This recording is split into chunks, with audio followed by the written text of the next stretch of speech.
ఇవాళైతే మనం కాబూలీ చనాతో మసాలా కర్రీ అయితే ప్రిపేర్ చేసుకున్నాము. వచ్చేయండి.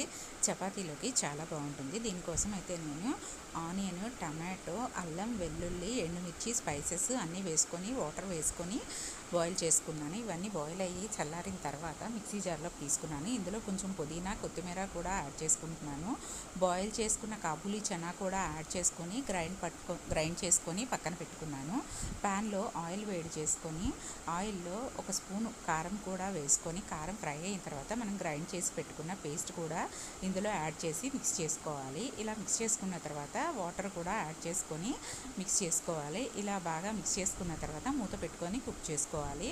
ఇది కొంచెం బాయిల్ అయిన తర్వాత ఇందులో కొంచెం సాల్ట్ యాడ్ చేసుకొని మనం బాయిల్ చేసి పెట్టుకున్న కాబూలీ చనా హాఫ్ పేస్ట్ చేసుకున్నాం, మిగతా హాఫ్ ఇందులో వేసుకొని మిక్స్ చేసుకోవాలి. ఇలా మిక్స్ చేసుకున్న తర్వాత మూత పెట్టుకొని ఒక 2-3 మినిట్స్ అయితే కుక్ చేసుకోవాలి. ఇలా ఆయిల్ పైకి తేలుతున్నప్పుడు ఇందులో కసూరి మేతి కూడా యాడ్ చేసుకొని మిక్స్ చేసుకోవాలి. అంతే, మనకి టేస్టీ అయిన మసాలా కాబూలీ చనా కర్రీ అయితే రెడీ. Please subscribe.